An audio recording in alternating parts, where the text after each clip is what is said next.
Hi, I'm Lana, one of the missionaries here in Thailand, and you're watching Covenant Leadership Podcast. Today we're talking about how to prosper in life, family, finance, and ministry with Elle Purvis and Becky Watson.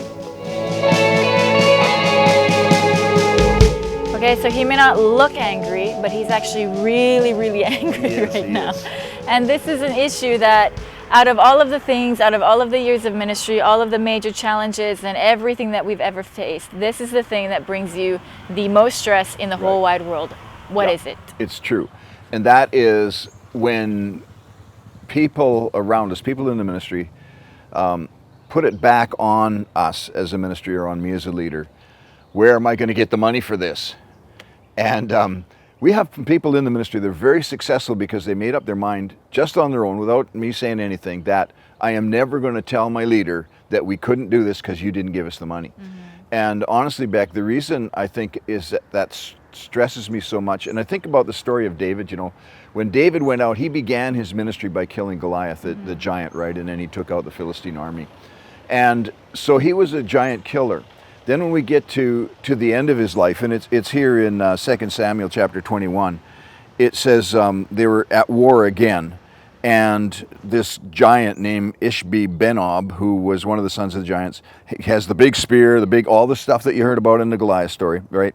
And it said he thought he could kill David.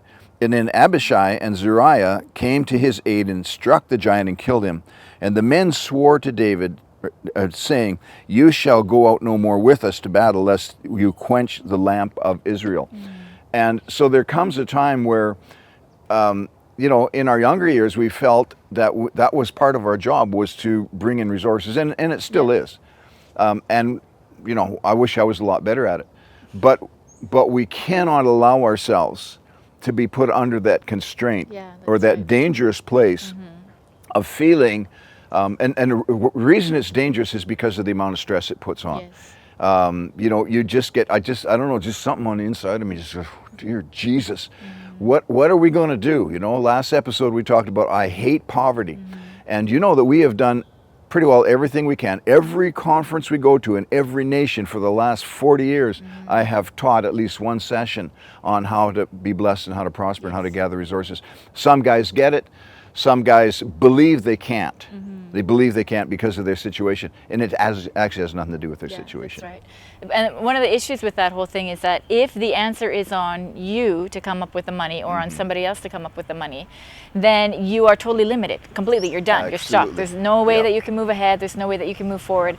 And the fact of the matter is, God's given us unlimited resources in people, in creativity, in opportunities, in so many things, you know. And you look at the societies that are around us, you know, there's so many countries where, I mean, businesses are prospering. Yes. People are prospering, you know. It's not like, I mean, Thailand, when we first moved here, was totally different. But now there's, you know, 7-Elevens on every corner. People are driving, you know, BMWs and things like that. And yet the church somehow feels that it can't prosper, but it's in that same society with those same people and ministering to that people group, you know, the people that have the BMWs. And so the issue with us is that when you feel like the answer isn't God, but the answer is your leader or it's somebody else providing you this magic amount of money that you need, then you've totally lost the point, because what is our dependence on? Who is our provider? You know, either God is who he says he is, or we're actually dependent on something else to meet our needs. And so we have to break past that idea. And I think a lot of times when you think that money is the answer from your leader, it limits your ability to find out the solutions in other ways. Totally, it's way more creative, and you know, a lot of times those opportunities, that solution opens up an opportunity for influence in an area where you never would have had it before, right? So like even for our income producing ministries, that's opened up an opportunity for influence in families and in communities that we wouldn't have had if we had been looking through some other form for our, you know, survival kind of thing. So absolutely, and it's part of the deal, isn't it? It's part of what our lives are made of. An interesting story last year, I'm just heading for Burma again this year to do our conference. And with Pastor John, he's a man of great faith and really got a hold of the teaching, that book we did on faith greater than poverty. And he took me to this brand new mall in Rangoon. Like, the thing is amazing.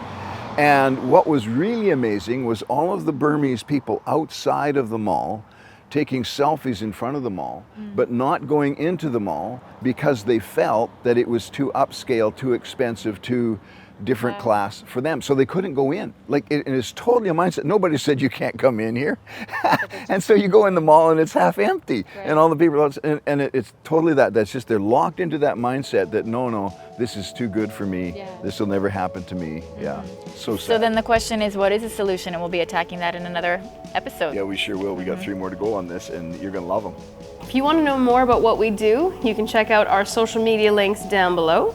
The music that you're listening to is produced by Victory Worship Band. You can check out their album on iTunes.